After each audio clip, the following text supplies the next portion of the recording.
AP high court జాబ్కి సంబంధించి current అఫైర్స్లోనే very important అండి కేంద్ర బడ్జెట్. సో బడ్జెట్ అనేది చాలా ఇంపార్టెంట్. నేను ఈ బడ్జెట్కి సంబంధించి డీటెయిల్ వీడియో చేయాలనుకున్నాను. కాకపోతే మనకి ఈ 10 డేస్లో ఆ నంబర్స్ తొక్కగానే గుర్తుండవు. సో వాటిని గుర్తుపెట్టుకోవాలనుకోవడం మన అవివేకము. సో ఇంపార్టెంట్ మాత్రమే గుర్తుపెట్టుకోవాలి. ప్రతిదీ కూడా ఇప్పుడు విద్యారంగానికి ఎంత ఇచ్చారు, వైద్య రంగానికి ఎంత ఇచ్చారు, తర్వాత డిఫెన్స్కి ఎంత ఇచ్చారు, ఇవన్నీ మనం గుర్తుపెట్టుకోలేం. వెరీ ఇంపార్టెంట్ పాయింట్లు మాత్రమే గుర్తుపెట్టుకుంటే వీటిలో ఒకటన్నా వచ్చే ఛాన్స్ ఉంది. అన్నీ గుర్తుపెట్టుకోలేమండి. అన్నీ గుర్తుపెట్టుకోవాలనుకోవడం మీ అవివేకం. గుర్తుపెట్టుకోవాలనుకుంటే చెప్పండి, నేను డీటెయిల్గా ఇస్తాను. సో అది అవసరం లేదనుకోండి, ఎంత కావాలో అంత మాత్రమే ఇచ్చాను, అది గుర్తుపెట్టుకోండి చాలు. సో కేంద్ర వార్షిక బడ్జెట్ 2026-27 నిర్మలా సీతారామన్ గారు 9వసారి వరుసగా 9వసారి ఈమె బడ్జెట్ని ప్రవేశపెట్టిందనమాట. సో 75 ఏళ్ళు, లాస్ట్ 75 మనకి స్వతంత్రం వచ్చినప్పటి నుంచి ఇప్పటి వరకు కూడా ఆదివారం అనేది బడ్జెట్ ప్రవేశపెట్టడం ఫస్ట్ టైం అండి ఇది. సో నిర్మలా సీతారామన్ గారు వరుసగా 9 సార్లు ప్రవేశపెట్టారు కదా. మొరార్జీ దేశాయ్ గారు వరుసగా కాకుండా డిఫరెంట్ టైమ్స్లో ప్రవేశపెట్టారన్నమాట. సో అది కూడా అడుగుతారు. 9 సార్లు ప్రవేశపెట్టిన వ్యక్తి ఎవరు కూడా అడుగుతారు. సో అది కూడా గుర్తుపెట్టుకోండి.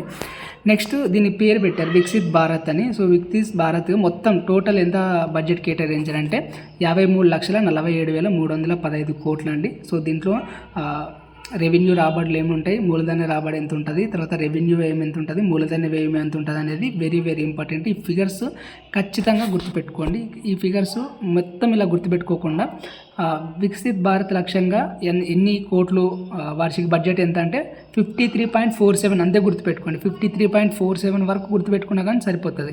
నెక్స్ట్ రెవెన్యూ రాబడులు ఎంత అంటే 35.33 అని గుర్తుపెట్టుకోండి. మూలధన రాబడి ఏంటంటే 18.14 అని గుర్తుపెట్టుకోండి. రెవెన్యూ ఆదాయం కూడా అంతే 41.25 అని గుర్తుపెట్టుకోండి. సో మూలధన వ్యయం కూడా 12.21 అని గుర్తుపెట్టుకోండి. టోటల్ నెంబర్ అవసరం లేదు, ఫస్ట్ 4 నంబర్లు గుర్తుపెట్టుకుంటే చాలు. నెక్స్ట్ మనకి ఆర్థిక వృద్ధి రేటు కూడా అడుగుతారండి. సో బడ్జెట్ ప్రకారం భారత ఆర్థిక వృద్ధి రేటుని ఎంతగా అంచనా వేస్తారు, ఎంత పర్సెంట్గా అంచనా వేస్తారంటే 7% అంచనా వేస్తారండి. సో ఇది వెరీ ఇంపార్టెంట్. ఈ పర్సెంటేజ్ గుర్తుపెట్టుకోండి. నెక్స్ట్ ద్రవ్యలోటు కూడా ఇంపార్టెంట్ అండి. సో ద్రవ్యలోటు ఎంతగా ఉంది, ఎంత పెట్టుకోవాలి లక్ష్యంగా అంటే 4.3% లక్ష్యంగా పెట్టుకున్నారనమాట ఈ వార్షిక బడ్జెట్లోన. నెక్స్ట్ దీంట్లోనే 3 కర్తవ్యాలు 6 దశల ప్రక్రియతోనే ఈ బడ్జెట్ ఉందండి. నెక్స్ట్ ఏప్రిల్ 1 నుంచి కొత్త ఆదాయ పన్నుని తీసుకొని వస్తారనమాట. సో ఇప్పటి వరకు ఇన్కమ్ ట్యాక్స్కి సంబంధించిన ఒక చట్టం ఉంది కదా. సో దాన్ని ఏప్రిల్ 1 నుంచి కొత్త ఆదాయ పన్ను చట్టం కూడా తీసుకొస్తారు. సో ఎప్పటి నుంచి అమలు అవుతుందని కూడా డేట్ అడుగుతాడు, అది గుర్తుపెట్టుకోండి. నెక్స్ట్ మనకి ట్యాక్స్ హ్యాలిడే ఇస్తాడు అండి. ట్యాక్స్ హ్యాలిడే అంటే ట్యాక్స్ మినహాయింపు అనమాట. సో వాళ్ళు పన్నులు కట్టాల్సిన అవసరం లేదు. ఎవరు కట్టాల్సిన అవసరం లేదంటే మనకి క్లౌడ్ సర్వీసెస్ ఉంటాయి కదండి. సో క్లౌడ్ సర్వీసెస్ అంటే ఇప్పుడు మనకి గూగుల్ డ్రైవ్ కానీ లేదంటే టెరా బాక్స్ కానీ ఇలాంటివి ఉంటాయి కదా. సో ఇవన్నీ కూడా క్లౌడ్ సర్వీసెస్ అనమాట. అంటే ఇంటర్నెట్లో మనకి స్టోరేజ్ ఉంటాయి కదా. సో అవన్నీ క్లౌడ్ సర్వీస్ అనమాట. సో ఈ డేటా సెంటర్స్కి సంబంధించి ఇంకా 20 ఏళ్ళు అంటే 2047 వరకు కూడా వాళ్ళకి ట్యాక్స్లో మినహాయింపు ఉంటుంది. మినహాయింపు ఏంటి, ట్యాక్స్ వాళ్ళకి ఉండదు అనమాట. నెక్స్ట్ సుంకం ఉంటుంది కదా మనకి. ఈ సుంకాల మినహాయింపులు కూడా ఇచ్చారంటే వేటి మీద ఇచ్చారంటే బ్యాటరీల మీద, సో అణువిద్యుత్ మీద, 17 రకాల క్యాన్సర్ మందుల మీద కూడా మనకి ఈ ట్యాక్స్ మినహాయింపు అనేది ఇచ్చారన్నమాట. ట్యాక్స్ హాలిడే అంటే మొత్తానికి ట్యాక్స్ ఉండదండి. ట్యాక్స్ మినహాయింపు, ఈ సుంకం మినహాయింపు అంటే ట్యాక్స్ మినహాయింపు అంటే కొంచెం తగ్గిస్తారు అనమాట.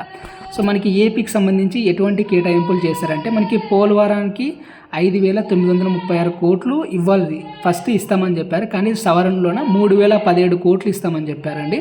నెక్స్ట్ అమరావతికి ఎంత ఇచ్చారంటే 3,320 కోట్లు ఇచ్చారు. సో అమరావతికి 3,300 కోట్లు ఇచ్చారు. దీంతోపాటు మనకి ఏషియన్ డెవలప్మెంట్ బ్యాంకు, దాని తర్వాత ఐబీఆర్డీ నుంచి కూడా మనకి 1,561 కోట్లని సమకూరుస్తామని చెప్పారనమాట.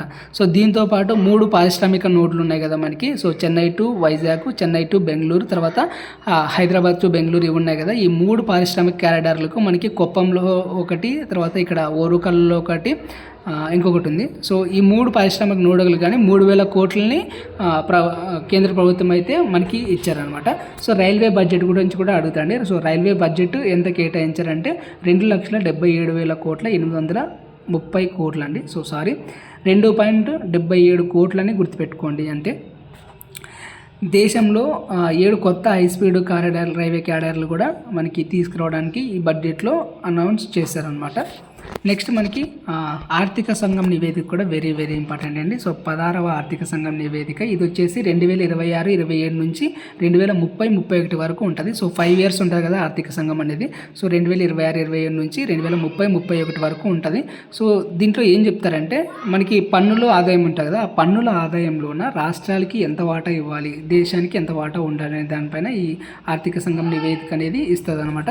సో ఈ వేస్టేజీలో కొంచెం మార్పులు ఇచ్చారు. సో దేన్ని వెయిట్ చేసుకొని ఇంతకుముందు ఇచ్చారంటే, ఇంతకుముందు సంతానోత్పత్తి అంటే ఒక రాష్ట్రము సంతానోత్పత్తి ఎంతమంది పిల్లల్ని కనగలదు దానిపైన బేస్ చేసుకొని ఈ ఆర్థిక సంఘం 15వ ఆర్థిక సంఘాలు ఇవన్నీ కూడా వాటిని బేస్ చేసుకొని వాటాలు కేటాయించామన్నమాట. సో కొత్తగా వాటిని మార్పులు చేశారు. సో సంతానోత్పత్తికి కాకుండా జనాభా వృద్ధిని ప్రమాణంగా తీసుకున్నారు. దీంతోపాటు ఇంతకుముందు అడవుల్ని బేస్ చేసుకొని కూడా ఇచ్చేవారు అనమాట. సో అడవుల్లోనే ఇప్పుడు కొత్తగా ఓపెన్ ఫారెస్ట్లు ఉంటాయి కదండి. ఓపెన్ ఫారెస్ట్లు అంటే ఇప్పుడు మనకి పార్కులు ఇవి కూడా, వీటిని కూడా అడవుల్లో భాగంగా పరిగణలోకి తీసుకోవాలని చెప్పారనమాట. సో వెయిటేజ్లో ఈ మార్పులు తీసుకొచ్చారు. నెక్స్ట్ ఈ 5 ఏళ్ల కాలానికి 9.47 లక్షల కోట్ల గ్రాంట్లని సిఫార్సు చేస్తారనమాట. సో గ్రాంట్లు వేరు, దాన్ని ఏమంటారు పంపకాలు వేరండి. సో రాష్ట్రాలకి కేంద్రాలకి వాటాలు ఉంటాయి కదా, ఆ వాటాలు వేరు, గ్రాంట్లు వేరు. ఆ గ్రాంట్లు 9.47 లక్షల కోట్ల గ్రాంట్లు ఎవరికైనా ఇవ్వచ్చు, ఏ రాష్ట్రానికైనా ఇవ్వచ్చు అనమాట. నెక్స్ట్ స్థానిక సంస్థలకి 7,91,000 కోట్లు విపత్తు నిర్వహణకి, ఏదైనా క్రైసిస్ వచ్చినా లేదంటే ఏమైనా అనుకోని సంఘటనలు జరిగినా కూడా దానికోసం 1,55,000 కోట్లని పెట్టుకున్నారన్నమాట. సో కేంద్ర పన్నుల్లో రాష్ట్రాల వాటా ఎంతంటే 41%. 15వ ఆర్థిక సంఘం కూడా ఇంతే ఉండేది. నెక్స్ట్ పన్ను ఆదాయం ఎంత ఉందంటే 296 లక్షల కోట్లు అనేది పన్నుల ఆదాయం అనేది ఉందన్నమాట. వెరీ వెరీ ఇంపార్టెంట్, ఇది గుర్తుపెట్టుకోండి. నెక్స్ట్ మన ఆంధ్రప్రదేశ్ వార్షిక బడ్జెట్ అండి. ఆంధ్రప్రదేశ్ వార్షిక బడ్జెట్ వచ్చేసి పయ్యావల కేశవ్ గారు దీన్ని రిలీజ్ చేశారు. ఆయన ఇది రిలీజ్ చేయడము 3వసారి అనమాట. సో 3,32,000 కోట్లతోన రిలీజ్ చేశారు. మనకి శాసన మండలిలో ఎవరు రిలీజ్ చేశారు అని కూడా అడుగుతాండి. శాసన మండలిలో వచ్చేసి వంగలపూడి అనిత గారు రిలీజ్ చేశారు. Very very important bit. Next revenue లోటు ఎంత ఉందంటే, రెవెన్యూ లోటు వచ్చేసి 22,000 కోట్లు ఉంది. ద్రవ్య లోటు వచ్చేసి 75,000 కోట్లు ఉంది. ఇంకా రెవెన్యూ రాబడి ఎంత ఉందంటే 2,34,000 కోట్లు ఉంది. ఇంకా బడ్జెట్లో కొత్త పథకాలు ఏమేమి తీసుకొచ్చారంటే, మనకి దివ్యాంగుల కోసం ఇంద్రధనస్సు అనే పథకాన్ని తీసుకొచ్చారు. ఇప్పుడు మహిళలకి శ్రీశక్తి అనే ఒక ఉచిత బస్సు ఉంది కదా, సో దాన్ని దివ్యాంగుల కోసం కూడా పెట్టారనమాట. సో దివ్యాంగులు కూడా ఉచిత బస్సుని కల్పించారనమాట. సో బస్సు ప్రయాణాల్లో వాళ్ళకి ఫ్రీగా ప్రయాణించవచ్చు. దీని పేరు ఏంటంటే ఇంద్రధనస్సు. నెక్స్ట్ 30,000 కోట్లతో అంతర్జాతీయ ఉద్యానవన హబ్ని తీసుకొచ్చారనమాట. సో ఇది ఎక్కడ తీసుకొచ్చారంటే, మనకి రాయలసీమ ప్రాంతం ఉంది కదా, సో 4 జిల్లాలు, ఇంతకుముందు 4 జిల్లాలు, ఇప్పుడు 8 జిల్లాలు అయ్యాయి కదా. కర్నూలు, అనంతపూరు, తర్వాత నంద్యాల, పుట్టపర్తి, తర్వాత తిరుపతి, చిత్తూరు, ఈ 8 జిల్లాలే కాకుండా మనకి ప్రకాశం ప్రాంతాన్ని కూడా తీసుకొని, సో ప్రతి జిల్లా దాన్ని అంతర్జాతీయ ఉద్యానవన హబ్గా తయారు చేయాలని తీసుకున్నారు. దీంతోపాటు ప్రతి జిల్లాలోనూ ఒక సైబర్ పోలీస్ స్టేషన్ ఏర్పాటు చేయాలంటే, ఇప్పుడు ఏమైనా ఆన్లైన్ మోసాలకు సంబంధించి కానీ లేదంటే ఫ్రాడ్స్ జరుగుతాయి కదండి, సో ఆన్లైన్లో జరిగే ఫ్రాడ్స్ని నియంత్రించడానికి ప్రతి జిల్లాకి ఒక సైబర్ పోలీస్ స్టేషన్ ఏర్పాటు చేయాలని తీసుకొచ్చారు. దీంతోపాటు ఎన్టీఆర్ బేబీ కిట్లు పథకం ఇంతకుముందు ఉండేదన్నమాట. తర్వాత దాన్ని చేంజ్ చేశారు. సో ఇప్పుడు ఎన్టీఆర్ బేబీ కిట్లు అంటే అప్పుడే పుట్టిన బేబీస్కి కిట్స్ ఇస్తారు కదండి, వాళ్ళకి కావాల్సిన పౌడరు ఇట్లాంటివి ఉంటాయి కదా, సో ఆ కిట్స్ని మళ్ళీ పునరుద్ధరించారనమాట. దీంతోపాటు కొత్తగా 100 కోట్లని ఏర్పాటు చేయాలని నిర్ణయించారు. సో ఇది కూడా ఇంపార్టెంట్ పెట్టి, ఎన్ని కోర్ట్స్ మనకి ఉంటాయి కదా, ఎన్ని న్యాయస్థానాలు ఏర్పాటు చేయడానికి రాష్ట్ర ప్రభుత్వం అనుమతి ఇచ్చిందని కూడా అడుగుతారు. 100 కోట్లు. సో అడిగే అవకాశం ఉంది, గుర్తుపెట్టుకోండి. నెక్స్ట్ చేనేత కార్మికులకి 25,000 సాయం చేయడానికి ఈ బడ్జెట్లో కొంచెం అమౌంట్ క్రియేట్ అయ్యించనమాట. వ్యవసాయ బడ్జెట్ సపరేట్గా ఉంటుంది కాబట్టి వ్యవసాయ బడ్జెట్ 53,752 కోట్లు. దీంట్లో అన్నదాత సుఖీభవాకి 6,600 కోట్లు, పంటల బీమాకి 250 కోట్లు కేటాయించారనమాట. ఇవి వెరీ వెరీ ఇంపార్టెంట్ బిట్లు. ఒక్కటి గుర్తుపెట్టుకొని మొత్తం బడ్జెట్ చదువుతాను, మొత్తం గుర్తుపెట్టుకుంటానంటే అస్సలు కాని పని. సో ఇవి మాత్రమే గుర్తుపెట్టుకుంటే, ఇలాంటి మోస్ట్ ఇంపార్టెంట్ కరెంట్ అఫైర్స్తో పాటు జీకేకి అవసరమైన అన్ని పీడిఎఫ్లు కూడా, history, polity, geography, economy, static GK, కళలు, ఇవన్నీ కూడా నేను పీడిఎఫ్ రూపంలో ఇస్తున్నాను. ఈ పీడిఎఫ్స్ అన్నీ ప్రింట్ చేసుకోవచ్చు, ప్రింట్ చేసుకొని కూడా చదవచ్చు, లేదంటే ఇలాగైనా చదవచ్చు. ఈ పీడిఎఫ్లు అన్నీ కూడా 250 రూపీస్కి ఇస్తున్నా. కావాలనుకున్న వాళ్ళు టెలిగ్రామ్లో మెసేజ్ చేయండి. కరెంట్ అఫైర్స్ ఎక్కువ టైం లేదండి, అన్ని సబ్జెక్టుకి సంబంధించిన 10 డేస్లో చాలా అంటే చాలా ఎక్కువ చదివితే ఏం గుర్తుండవు, చాలా తక్కువ చదివి ఎక్కువగా గుర్తుపెట్టుకోవడానికి ట్రై చేయాలి. సో ఎక్కువ ఎక్కువగా స్పీడ్గా రివిజన్ చేయడానికి ఇవి బాగా యూజ్ అవుతాయి. మీరు ఇంతకుముందే చదివి ఉంటే మీకు ఇంకా ఈజీగా చాలా తొందరగా ఒక రోజులోనే ఒక సబ్జెక్టు కంప్లీట్ చేసేంత ఫాస్ట్గా అయిపోతాయి. లేదంటే బిగినర్స్కి కూడా ఈజీగా క్లిప్స్గా సబ్జెక్ట్ అర్థమయ్యే విధంగా ఈ నోట్స్ అయితే ఉంటాయి.